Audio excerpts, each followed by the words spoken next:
News this morning. Funds to start to pour in for one Pike County city. We'll tell you what it could all mean. And we looked at how clogged drains and standing water are causing water quality concerns in parts of Kentucky after the major winter storm. Dedicated to Eastern and Southern Kentucky, this is WYMT Mountain News This Morning. Welcome to Mountain News This Morning. I'm Neely Green here with you on this Thursday, February 12th. The time is now 5:30, and let's check in with meteorologist Megan Dusman for a look at your forecast this morning. Megan, it's Friday Eve. That's it, yeah. That's it. Yeah, it is Friday Eve, and that's putting me in the good spirits for sure. I don't know about you, Neely, but yeah, Friday Eve, temperatures are a little chilly, but we are going to warm up heading into your weekend, which is the best part of that forecast. So let's start off with what we're seeing right now, some 20s and for some low 30s, but for the most part, we're staying below freezing as you're heading out the door. So jackets, coats, whatever you need, and keep in mind there could be some slick spots on that road for where some snow continued to melt over the course of yesterday, so just keep that in mind. We head into the afternoon and we will be warming into a mixture of the 40s, cooler for our northern counties, warmer as you're traveling more to the southwest, seeing 48 is that high in Monticello, Williamsburg, Somerset. 50 is that forecast high in Jacksboro. And as we look at satellite and radar, it looks nice and clear, and you'd expect mostly sunny skies after what we're seeing right now. However, that's not the case. Cloud cover will be increasing throughout the day, and mostly cloudy skies will take over by this afternoon. Neely. Thank you, Megan. One man was sentenced to 16 years in prison in a federal drug and gun case. Justin Bryant pleaded guilty to possession with the intent to distribute controlled substances and possession of a firearm in furtherance of a drug trafficking offense. The substances reportedly included amounts of meth and fentanyl. According to a federal indictment, Bryant committed the offenses in December 2023 in Floyd County. In Laurel County, a London City Warming Center volunteer was arrested on a public intoxication charge. London police say Melinda Wells was arrested Friday night. Officers say they confronted her in a parking lot and found a strong odor of alcohol on her breath and keys in her hand. Police say other volunteers believed Wells had been drinking for several hours since she had arrived at the warming center. Wells was charged with public intoxication. We have learned more about the fire that destroyed a block of downtown Williamsburg last month. Federal investigators with the ATF have been on the scene since it happened. Yesterday, they said they believe an electrical issue started it. Now the city waits to see how much it will cost to rebuild. Madison Porter has the update. Ash and debris still cover downtown Williamsburg after a fire destroyed several businesses and apartments 3 weeks ago. Investigators had to wait for the winter storm to pass, but this week the Bureau of Alcohol, Tobacco, Firearms, and Explosives finally found a cause. They ruled out at least arson and human error, so something happened above one of the ceilings, because they said the fire was obviously, it burned down. It didn't burn up. Before cleanup can start, insurance adjusters have to assess the damage. Mayor Roddy Harrison says he's scheduled to meet with them early next week. He says their investigation should go faster since ATF already dug through the ashes. And hopefully from their discussions with me, we'll know which buildings, if any, and I've got my gut feelings about it, which buildings can remain. Mayor Harrison says the next step is meeting with the owners who lost their businesses. They'll decide who wants to rebuild. The Meow Kitchen owner has no doubt she wants to. The question is how. That, me and my husband, our dream, you know. Like we always want that. Meow Kitchen didn't have insurance at the time of the fire. She says she was in an accident last year and dropped her insurance to pay hospital bills. She started a GoFundMe to replace appliances, but she feels torn asking the community for help again. I feel so bad for always ask for help, and I can't do anything else for help them back, you know. If someone want to help us, and we appreciate about that, but I really don't want aid for that. She says she doesn't want to live or work anywhere else. In Williamsburg, Madison Porter, WKYT. Mayor Harrison says he's been talking to the Kentucky Heritage Council to see if there are any tax incentives or breaks to encourage people to rebuild. A Tennessee man is being ordered to pay nearly $10,000 in relation to hunting violations in Martin County. Tanner Smelser was cited for illegally taking and pursuing elk and deer as well as wild turkey. According to an arrest citation, the incident happened in October 2024. Smelser's hunting license was also suspended for 3 years. The plea agreement says Smelser cannot be on Cesar coal property or the Coleman Strip job while his license is suspended. The London City Council is doing its own investigation onto how police officers used a federal crime database.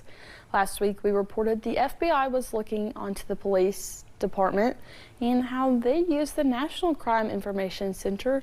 The City Council wants to know more specifics about searches and the police department made, going back to October 2024. They want to know if those searches involve city council members and other city employees, and if they gave information from the database to someone outside of law enforcement. Sharing that information to someone who is not law enforcement is illegal. One city in Pike County is seeing signs of hope after years of financial issues and leadership concerns left them frozen in time. WYMT's Buddy Forbes has the latest. Everybody needs to give themselves a pat on the back.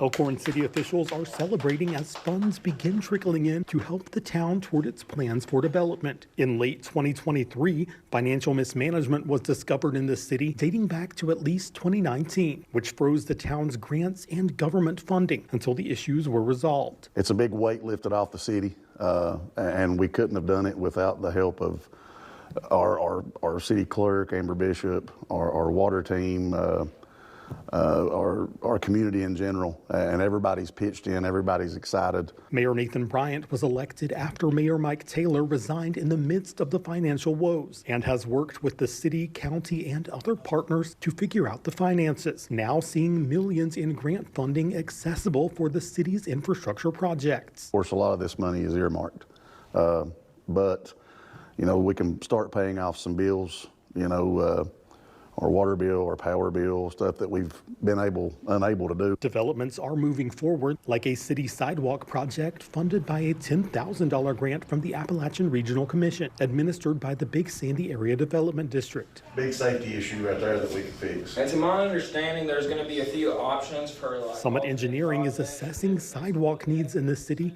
to help improve pedestrian safety. It's only $10,000, but I mean, it's going to help make our sidewalks safer for our community. Bryant says these steps forward are exciting, but the work is not over. We have to protect this money that we receive. We've got to do everything right, keep our audits up to date.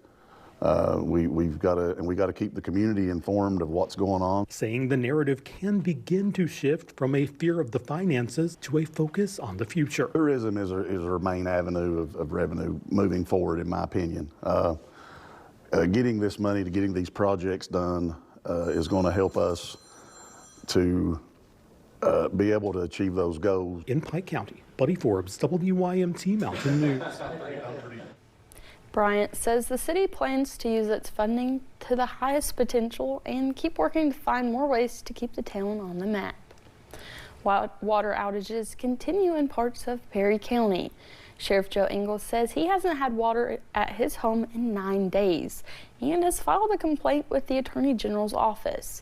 He says he just wants answers as to why certain communities have gone so long without water. City officials are posting updates about outages and boil water advisories on Facebook and the city's app. They are still asking folks to conserve, and car washes that do not use private wells will remain shut down. Water issues will force at least one school system to remain closed today. The Letcher County School District posted on social media that water supply issues are affecting the majority of its schools. Crews are working on repairs and they hope students can return Friday. Folks in Leslie County now have better access to health care. Primary care centers of Eastern Kentucky previously only provided transportation services in Knott and Perry counties, but now offering it in Leslie County as well. The service is free of charge and there is no travel restrictions. Transportation Director Stephen Kelly says providing quality health care is their top priority. We just see the need of our community and we just jump in, and we know that it's just something that will help our patients, and we want to provide the service that will get them here with just the continuum of care.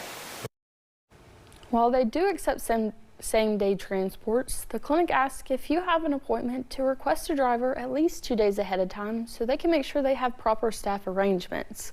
You can call their office at 606-439-1300 and option 7. Folks gathered for a ribbon cutting in Jackson County Tuesday. The event was for the opening of Strip Tech Solutions, which provides chemical paint stripping services for the manufacturing industry. The location is in McKee and was attended by representatives of Hal Rogers' office as well as Representative Timmy Truitt. The business created a few jobs in the community with the hope for more in the future. Students in Powell County will be back in the classroom today. The winter weather kept them home for more than 2 weeks. Even as other districts went back, Powell County decided to be cautious because many roads were still icy. The district used all of its 10 non-traditional instruction days, so they now have to make up for a few snow days. We'll have to look at our calendar, and so far we're in the first week of June, and that's not terribly unusual for Powell County. Get creative if we miss more, and there is potential for that in the spring. We've got flooding that always hits us here. During last year's winter storm, Powell County schools missed 3 weeks of class. The big thaw is leaving behind a new worry for Lexington's water quality. Now that the snow is melting, it tends to drain into storm drains. That can cause some clogging issues and standing water. The salt on the roads, along with other ice melt combinations the city uses, can also impact the area's water. It's always a concern, anytime that you've got grit and grime and all the things that end up accumulating on streets and stuff like that, along with the salt and beet juice application that we've been laying to it over the last couple of weeks. But generally speaking, the streams seem to be able to handle that. The city says they're keeping an eye on it, and for now, it's staying in good shape. The main focus now is clearing the storm drains. Workers at the West Hickman Wastewater Treatment Plant in Jessamine County got a surprise last week. They found a deer in one of the water tanks in desperate need of help. Chief Plant Operations Manager Matthew Chancellor found the doe in the tank. He could tell it had been there for a while. The tank is 12 feet deep and temperatures outside were in the single digits. Chancellor told us he knew he had to act fast. One of the maintenance mechanics went to get some rope, and while he was doing that, a treatment plant operator came and got inside the trough of the tank, and it swam straight to him, and he was able to just lift the deer out. Other workers helped to get the deer onto one of the buildings to warm up and called Wildlife Rehabilitation Center. Once the deer was up and moving, the team opened the doors and let her out. Teenage Mutant Ninja Turtles are gearing up for a takeover. That and more in a look of today's Eye on Entertainment report. And we're watching our next chance of rain moving in this weekend.